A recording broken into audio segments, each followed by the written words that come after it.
स्वागत है आप सभी का अप्लाइड नॉलेज में, जिसमें हम आज केमिकल रिएक्शंस एंड इक्वेशन का इसमें स्टार्ट करेंगे टॉपिक अपना, that is how can we make any chemical equation more informative. ये हमारा फर्स्ट टॉपिक है। आगे हमारे और भी टॉपिक्स हैं जो हम कवर अप करेंगे, like types of reactions, types of chemical reactions and redox reaction, oxidation and effects of oxidations. इस चैप्टर को हम बहुत अच्छे से कवर अप करेंगे। Yes, let's move.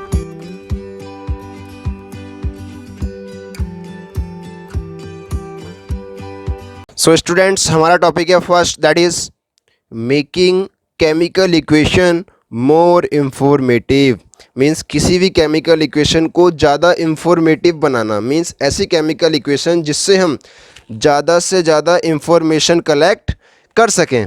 सो हमारे इसमें 3 स्टेप्स आते हैं। मीन्स आप 3 तरीके से किसी भी केमिकल इक्वेशन को मोर इंफॉर्मेटिव बना सकते हैं, जिसमें हमारा फर्स्ट वे है, फर्स्ट स्टेप है, that is by writing the physical state of substances. By writing the physical states of substances of chemical reactions becomes more informative.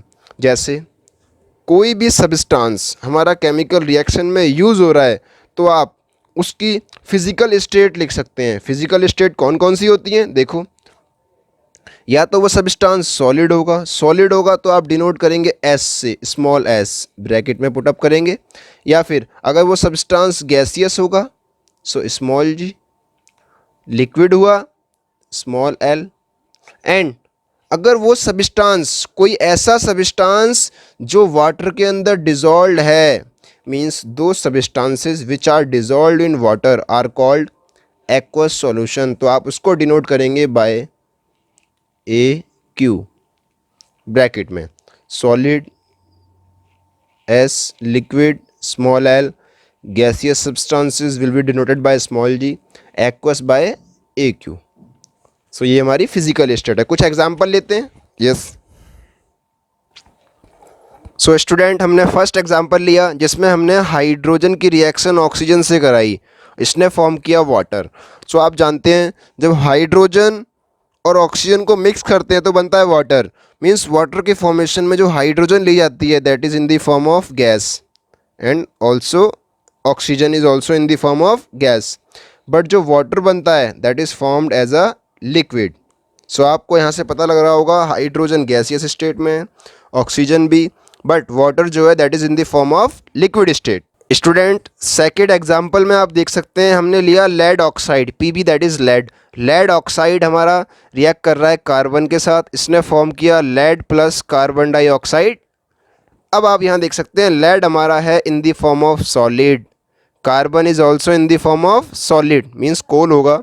यहाँ पर जो लेड है that is also in the form of solid, and carbon dioxide you all know that is gas. So students, आप और भी examples देख सकते हैं, जैसे सोडियम ने रिएक्शन किया ऑक्सीजन के साथ, इसने बनाया सोडियम ऑक्साइड, यहाँ sodium solid gas, this is solid. यहाँ कॉपर ऑक्साइड ने रिएक्ट किया हाइड्रोजन के साथ, इसने बनाया कॉपर प्लस वाटर, तो यहाँ पर सॉलिड गैस, सॉलिड प्लस जो वाटर बनेगा दैट इज़ लिक्विड। यहाँ पर आप देखिए fifth, that is also important point, example important, इसमें लेड नाइट्रेट ने रिएक्ट, इसको हीट किया गया लेड नाइट्रेट को, और टूट करके ये बनाया इसने lead oxide and oxygen gas. तो आप देख सकते हैं ये सॉलिड था, यहाँ पे ये पार्ट सॉलिड बना, गैसियस स्टेट ऑल्सो गैसियस। यहाँ पर भी सिक्स्थ एग्जाम्पल में सिल्वर ब्रोमाइड AgBr, इसने रिएक्ट किया, नॉट रिएक्ट, इसको हमने लाइट में रखा, तो क्या होता है लाइट में रखने पर सिल्वर ब्रोमाइड को, इससे ब्रोमीन गैस उड़ जाती है, तो ये सिल्वर हमारा अकेला रह गया और ब्रोमीन गैस उड़ गई। Last that is also important, copper sulphate. Copper sulphate जो होता है ये होता है सॉल्यूशन, मीन्स हम कॉपर सल्फेट को वाटर के अंदर डिजॉल्व करके रखते हैं, तो इसीलिए इसे लिखते हैं AQ। And zinc solid form में, यहाँ बनता है जिंक सल्फेट। जब जिंक सल्फेट बनता है that is also aqueous solution, so we write AQ। And copper अलग हो जाता है that is in the form of solid. So आपने देखा हमने बहुत सारे एग्जांपल्स लिए जिनके अंदर हमने फिजिकल स्टेट मेंशन करी। मेंशन करने से आपको इंफॉर्मेशन ज़्यादा मिलती है। अब नेक्स्ट पार्ट पे आते हैं। स्टूडेंट, नेक्स्ट पॉइंट है हमारा जिसके द्वारा हम केमिकल इक्वेशन को और ज़्यादा इंफॉर्मेटिव बना सकते हैं, that is by indicating the heat change. Means किसी भी केमिकल इक्वेशन में हीट चेंज कैसे हुआ है, मीन्स कोई भी केमिकल इक्वेशन जो केमिकल रिएक्शन प्रोसीड हो रही है वो हीट को एब्जॉर्ब कर रही है या हीट को रिलीज़ कर रही है। अगर वो केमिकल रिएक्शन हीट को रिलीज़ कर रही है तो वो होगी एक्सोथर्मिक, अगर एब्जॉर्ब कर रही है तो होगी एंडोथर्मिक। और आप इसको केमिकल रिएक्शन में, केमिकल इक्वेशन में कैसे मेंशन कर सकते हैं, आप केमिकल इक्वेशन को देखते ही बता पाएंगे कि वो केमिकल इक्वेशन हमारी एक्सोथर्मिक है या एंडोथर्मिक है। So that is also important point. So students, आप देख सकते हैं ड्यूरिंग रेस्पिरेशन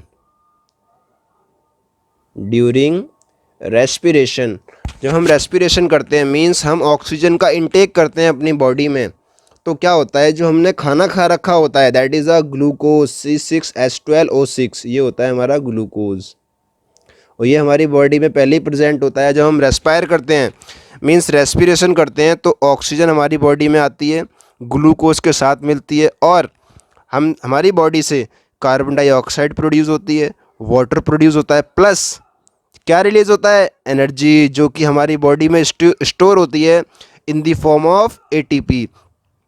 आपने 9th क्लास में पढ़ा होगा energy is stored in the form of ATP in the mitochondria. So यहाँ पर आप देख सकते हैं एनर्जी जो प्रोड्यूस हो रही है किसी भी केमिकल इक्वेशन में, अगर एरो के राइट साइड में एनर्जी लिखी है मीन्स उस केमिकल रिएक्शन में एनर्जी प्रोड्यूस हो रही है, और जिस केमिकल रिएक्शन में एनर्जी प्रोड्यूस होती है वो केमिकल रिएक्शन कहलाती है exothermic, that is known as exothermic reaction. Student, next example देखिए, एग्जाम्पल नंबर 2 है, it is also most important. When quick lime calcium oxide is added to water it produces slaked lime, that is calcium hydroxide, and release energy. So it is also an example of exothermic reaction। जैसे आपने calcium oxide के साथ reaction कराया water का तो ये बनाएगा calcium hydroxide जिसका नाम होता है स्लेक्ड लाइम, और प्लस ये हीट रिलीज करता है। मीन्स जिस टेस्ट ट्यूब के अंदर इनकी रिएक्शन होगी वो कुछ देर बाद हॉट होने लगेगी, मीन्स उसका टेम्परेचर बढ़ जाएगा, तो आप कह सकते हैं उस रिएक्शन में हीट प्रोड्यूस हो रही है। सो ये भी हमारी कौन सी रिएक्शन है, that is a exothermic reaction. So आपने देखा राइट साइड में अगर आपने हीट लिखा तो ये एक्सोथर्मिक हुई, अगर यही लेफ्ट में होता तो ये होती एंडोथर्मिक। और एग्जांपल देखते हैं, देखो, cooking involves chemical reaction which are endothermic as cooking is possible because of heating। आपने देखा होगा कभी भी हम कोई भी सब्सटेंस, कोई भी खाना खाते हैं, वेजिटेबल्स हो गया है, अगर हम उसे पकाते हैं, कुक करते हैं तो पहले जो हमारे पास मान लो सिंपल एग है, आपने इसको हीट किया मीन्स आपने इसको एनर्जी दी, एग ने एनर्जी एब्जॉर्ब करी, अब वो फ्राई हो गया, वो बन गया एडिबल फूड। तो फूड बनने में उसने एनर्जी एब्जॉर्ब करी, जो एनर्जी, ऐसे केमिकल रिएक्शंस जिसमें एनर्जी एब्जॉर्ब होती है they are known as endothermic reactions. Yes, और देखते हैं similarly in the process of photosynthesis, आपको याद होगा स्टूडेंट्स 9th में भी आपने पढ़ा है, प्लांट्स अपना खाना कौन से प्रोसेस से बनाते हैं, that is photosynthesis. That is photosynthesis। In the process of photosynthesis sunlight is required, so it is also an example of endothermic reaction। Means आपको पता है जो फोटोसिंथेसिस की रिएक्शन होती है मीन्स ऐसी रिएक्शन जिसमें प्लांट्स अपना खाना बनाते हैं, उसमें सबसे पहला होता है carbon dioxide, water. Carbon dioxide react करती है वाटर के साथ, मीन्स प्लांट्स जो होते हैं लीव्स के थ्रू, स्टोमेटा के थ्रू CO2 लेते हैं एंड वाटर एब्जॉर्ब करते हैं नीचे से जाइलम के थ्रू, एंड जो सनलाइट होती है that is absorbed, means at the end हमें मिलता है फूड। सो इस रिएक्शन में फूड बनाने के प्रोसेस में ये सनलाइट एनर्जी को इसमें एब्जॉर्ब किया गया। सो आपको पता है जब भी किसी भी रिएक्शन में केमिकल किसी भी रिएक्शन में एनर्जी एब्जॉर्ब होगी तो आप उसे कह सकते हैं that is the endothermic reaction. और देखो स्टूडेंट्स किसी भी केमिकल रिएक्शन को किसी भी केमिकल इक्वेशन को और ज़्यादा इंफॉर्मेटिव बनाने के लिए आप लिख सकते हैं condition in which reaction takes place. क्या होता है, बहुत सारी केमिकल रिएक्शन में कुछ कंडीशंस होती है। मींस कोई केमिकल रिएक्शन सनलाइट की प्रेजेंस में होगी, कोई केमिकल रिएक्शन सनलाइट की एब्सेंस में होगी, या किसी केमिकल रिएक्शन में हम हीट कर रहे होते हैं। तो उन सब चीज़ को मेंशन करने के लिए हम उसमें शो ऑफ कर सकते हैं जिसके थ्रू उस केमिकल रिएक्शन में इंफॉर्मेशन ज़्यादा कलेक्ट हो सके।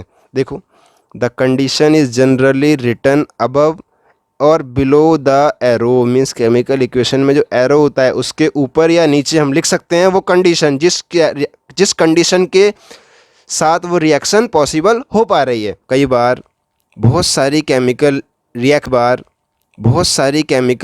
रिएक्शंस को प्रोसीड करवाने के लिए, मींस किसी भी केमिकल रिएक्शन को थोड़ा फास्ट कराने के लिए हम यूज़ करते हैं किसी सब्सटेंस का, उसका नाम होता है दैट इज़ कैटलिस्ट। आप आगे इसका नाम सुनेंगे। कैटलिस्ट को हिंदी में बोलते हैं उत्प्रेरक। मींस किसी भी चीज़ को जल्दी प्रोसीड कराने में हेल्प करना। ये किसी केमिकल रिएक्शन में पार्टिसिपेट नहीं करता बट उसको ये प्रोसीड हेल्प तेज कराता है। मींस उसमें इन्वॉल्व नहीं होगा बट उसकी स्पीड बूस्टअप कर देगा। So therefore it is known as catalyst. Catalyst is a chemical substance which is neither a reactant nor a product but reactions takes place only in its presence और reactions speeds up in its presence। आप समझ चुके होंगे catalyst, आप पढ़ सकते हैं यहाँ से। स्टूडेंट्स, अब हम कुछ एग्जांपल्स देखते हैं जो ऐसी केमिकल रिएक्शन जो किसी कंडीशन के अंडर में हुई हैं। जैसे इथाइलिन ने रिएक्शन किया हाइड्रोजन के साथ, इसने फॉर्म किया इथेन। अब इथेन जो बना है किसी कंडीशन में बना है, दैट मीन्स ये जो रिएक्शन प्रोसीड हुई है in the presence of nickel and इसमें टेम्परेचर रहा होगा 250 degree Celsius to 300 degree Celsius. Similarly next example देखो आप, हमने नाइट्रोजन की रिएक्शन कराई ऑक्सीजन से और टेम्परेचर कितना रखा 3000 डिग्री सेल्सियस। स्टूडेंट्स, बहुत हाई टेम्परेचर है ये। एंड इसने फॉर्म किया नाइट्रिक ऑक्साइड। एंड नेक्स्ट देखिए आप, कार्बन डाइऑक्साइड ने वाटर से रिएक्ट किया, क्या बनाया ग्लूकोज प्लस ऑक्सीजन। स्टूडेंट्स, आपको याद हो तो ये हमारी फोटोसिंथेसिस रिएक्शन है और फोटोसिंथेसिस में कार्बन डाइऑक्साइड वाटर से रिएक्ट करती है बट ये रिएक्शन कहाँ पर होती है, दैट इज़ क्लोरोफिल में। किसकी प्रेजेंस में, सनलाइट की प्रेजेंस में। सो ये हमारी कंडीशन हुई विच इज़ रिटन अबव और below the arrow. And next देखिए आप, अमोनियम नाइट्रेट को हमने हीट किया 170 degree Celsius to 240 degree Celsius. Means इस रिएक्शन को प्रोसीड करवाने में ये अमोनियम नाइट्रेट को तोड़ने के लिए इतना टेम्परेचर चाहिए 170 डिग्री सेल्सियस से 240 के बीच, तब ये फॉर्म करेगा नाइट्रस ऑक्साइड एंड वाटर। सो आप देख सकते हैं by writing the symbols of physical states of substances and condition under which reaction takes place a chemical equation become more informative। Means आप दो तीन चीज़ें करें, पहला फिजिकल स्टेट लिखें, दूसरा वो एक्सोथर्मिक या एंडोथर्मिक है इसका पता लगाएं, तीसरा वो जिस कंडीशन में रिएक्शन हो रही है आप लिख सकते हैं। सो आपकी जो केमिकल इक्वेशन है that will become more informative. I hope students आपको समझ में आया होगा। आप रिमाइंड करके दोबारा देखिए, आपको बिल्कुल आएगा। Thanks for watching.